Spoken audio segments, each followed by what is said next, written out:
கும்பராசினியர்களுக்கு வணக்கம். தை அமாவாசையான இன்று செல்வம் நல்வாழ்வு பெற இந்த 5 காரியத்தை செய்ய தவறாதீர்கள். தை அமாவாசையான இன்று தேதி, நேரம் மற்றும் உங்களுடைய ராசிக்கான பலன்கள் என்ன? தை அமாவாசை பற்றி முழுமையான தெளிவான விளக்கத்தோடு பார்க்கலாம். இந்த தை அமாவாசை அப்படின்னா என்ன? இந்த நாள் ஏன் இவ்வளவு முக்கியம்? இன்றைய நாள்ல என்ன செய்ய வேண்டும், என்ன செய்யக்கூடாது என்பது குறித்தான முழு பதிவை தான் இந்த வீடியோல நம்ம விரிவா பார்க்க போகிறோம். அதனால இந்த வீடியோவை ஸ்கிப் பண்ணாம முழுமையாக பாருங்க. ஏன்னா கடைசி வரை முக்கியமான பல தகவல்கள் இருக்கிறது. இந்த வீடியோ உங்களுக்கு பிடிச்சிருந்துச்சு அப்படின்னு மறக்காம லைக் பண்ணுங்க, ஷேர் பண்ணுங்க, அப்படியே சேனலை சப்ஸ்கிரைப் பண்ணிக்கோங்க. பெல் ஐக்கானை கிளிக் பண்ணாதான் எங்களுடைய வீடியோக்கள் ஒவ்வொன்றும் உடனுக்குடன் உங்களுக்கு நோட்டிபிகேஷன்ல வரும். அமாவாசை விரதம் மேற்கொள்வதால பல நன்மைகள் உங்களுடைய வாழ்வில் ஏற்படும். அந்த வகையில் உங்களுக்கு என்ன நன்மை ஏற்பட வேண்டும் என்பதை மறக்காம கமெண்ட் பாக்ஸ்ல கமெண்ட் பண்ணுங்க. வாங்க இப்ப வீடியோக்குள்ள போலாம். அமாவாசை என்பது சந்திரன் முழுவதும் தெரியாத ஒரு நாள், அதாவது சந்திரன் முழுமையாக மறைந்திருக்கக்கூடிய ஒரு நாள் தான் அமாவாசையாக அமைகிறது. நம் பாரம்பரியத்தில் அமாவாசை நாள் என்பது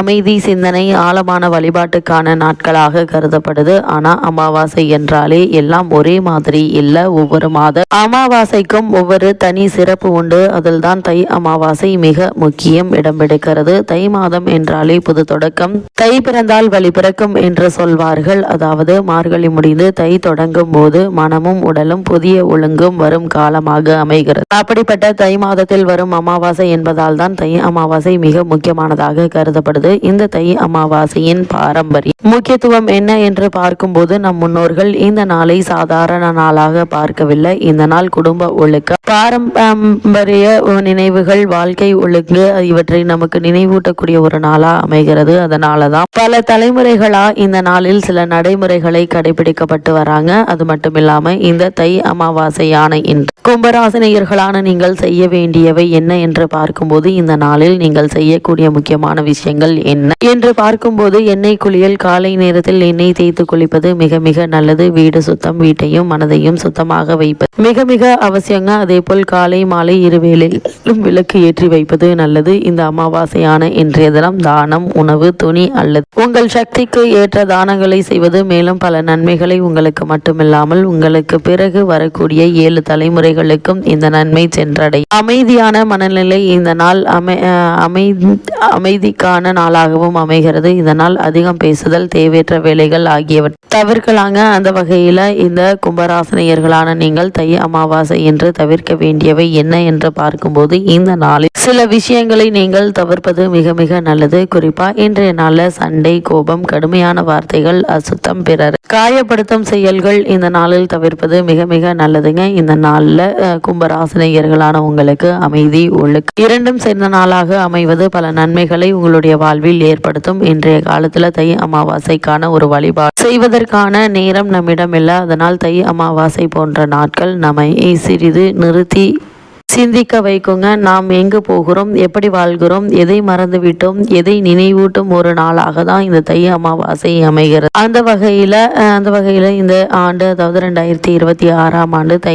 அமாவாசை நிகழ்ந்து கொண்டிருக்கும். ஜனவரி மாதம் 18ஆம் தேதி ஞாயிற்றுக்கிழமை வருகிறது. அன்றைய தினம் அதிகாலை 1:20 மணிக்கு துவங்கி ஜனவரி மாதம் 19ஆம் தேதி அதிகாலை 2:31 மணி வரை அமாவாசை திதி உள்ளது. சூரிய பகவான் தான் தந்தை வழி உறவுகளுக்கு காரணமானவர். அவர் வடக்கு நோக்கி பயணிக்க துவங்கும் தை மாதத்தில் அவருக்குரிய ஞாயிற்றுக்கிழமையில் வரும் அமாவாசை என்பதால் இது மிகவும் விசேஷமானதாக கருதப்படுது. இந்த நாள்ல முன்னோர்களின் ஆன்மாக்களை மகிழ்ச்சி அடைய செய்யும் தர்ப்பணம், சித்தி, திலகோமம், பிண்டதானம் ஆகியவற்றை தவறாமல் செய்ய வேண்டும். இவைகள் முன்னோர்கள் இறந்தபோது செய்யப்படும் சிரார்த்தங்களை, புண்ணிய தலங்கள், கடற்கரைகள், புனித நதிக்கரைகள் ஆகியவற்றில் செய்ததற்கு இணையாதன பலன் தரும். அதேபோல் பலரும் தை அமாவாசை நாளில் ஹரிதுவார், திரிவேணி சங்கமம், ராமேஸ்வரம், கன்னியாகுமரி உள்ளிட்ட புனித தலங்களில் முன்னோர்களுக்கு தர்ப்பணம் அளிப்பார்கள். அப்படி புனித தலங்களுக்கு சென்றோ நீர்நிலைகளுக்கு சென்றோ தர்ப்பணம் அளிக்க முடியாதவர்கள் வீட்டில் இருந்தபடியே கண்டிப்பாக முன்னோர்களை நினைத்து எள்ளும் தண்ணீரும் இறைக்க வேண்டும். இதனால் முன்னோர்களின் ஆசை முழுமையாக உங்களால் பெற முடியும். அமாவாசை என்பது முன்னோர்களை வழிபடுவதற்கான நாள். நாள் என சாஸ்திரங்கள் சொல்கின்றன. சமஸ்கிருத வார்த்தையான அமாவாசை என்ற சொல்லிலிருந்து அமா என்றால் ஒன்று சேருதல், வாசை என்றால் வசித்தல் அல்லது வருகை தருதல் என்று பொருள். அதாவது மரணத்திற்கு பிறகு நம்முடைய முன்னோர்கள் பித்ருலோகத்தில் வசிப்பார்கள். தங்களின் பூத உடலை விட்டு பிறகு உணவு தண்ணீர் இல்லாமல் தவிக்கும் நம்முடைய முன்னோர்கள் ஒவ்வொரு மாதமும் அமாவாசை தினத்தில் ஒன்று சேர்ந்து தங்களின் சந்ததிகளை பார்க்க பூமிக்கு வரும் முன்னோர்கள் தங்களின் குடும்பத்தில் அளிக்கும் தர்ப்பணம், தானம் ஆகியவற்றை ஏற்று தங்களின் பசி மற்றும் தாகத்தை தீர்த்து கொள்வார்கள். இதனால் அமைதி அடையும் முன்னோர்களின் ஆத்மாக்கள் தங்களின் சந்ததிகளை மனதார வாழ்த்தும் என நம்பப்படுகிறது. இதனாலேயே அமாவாசை தினத்தில் முன்னோர்களை வழிபட்டு பித்ருக்கடன் நிறைவேற்ற வேண்டும் என சொல்லப்படுகிறது. அமாவாசை நாளில் முன்னோர்களுக்கு தர்ப்பணம் போன்ற பித்ரு கர்ம காரியங்கள் செய்யாதவர்களுக்கு பித்ருதோஷம், பித்ரு சாபம் ஏற்படும். இவற்றிலிருந்து விடுபடுவதற்கு ஏற்ற ஒரு நாளாக குறிப்பிட்ட சில அமாவாசைகள் சொல்லப்படுகிறது. அப்படி மிக முக்கியமான அமாவாசைகளில் ஒன்றுதான் இந்த தை அமாவாசை. உத்தராயண காலத்தில் வரும் முதல் அமாவாசை என்பதால் தை அமாவாசை மிக மிக முக்கியமானதாக கருதப்படுது. மற்ற அமாவாசைகளில் முன்னோர்களுக்கு தர்ப்பணம் செய்து வழிபட தவறியவர்கள் தை அமாவாசையில் பித்ருக்கடன் நிறைவேற்றினால் அவர்களின் பித்ருதோஷம் நீங்கி பலவிதமான துன்பங்களிலிருந்து விடுபடுவார்கள். அதே போல் உடல் உறவுகளுக்குள் இருக்கும் பிரச்சனைகளும் தீரும். ஆரோக்கியம், செல்வ வளம், வெற்றி, அமைதி, மகிழ்ச்சி ஆகியவற்றை நிறைந்து வாழ்க்கை அமையும் என்பது நம்பிக்கை. அதே போல இவ்வளவு நாட்களாக தடைபட்டு வரும் காரியங்கள் துரிதமாக நடைபெறுங்க. திருமண சம்பந்தமான முயற்சிகளை மேற்கொண்டு வரும் கும்பராசனியர்கள் இந்த முயற்சிகளில் ஏற்பட்டு வந்த தடங்கல்கள், தாமதங்கள் விலகி சிறு முயற்சியிலேயே நல்ல ஒரு வரன் அமையுங்க. இருந்தாலும் கூட வரனை பற்றி தீர விசாரித்து ஆராய்ந்து அதற்கு பிறகு வரனை நிச்சயிப்பது உங்களுடைய எதிர்கால வாழ்க்கைக்கு மிக மிக நல்லது என்பதை கிரகநிலைகள் மீண்டும் மீண்டும் அறிவுறுத்துதுங்க.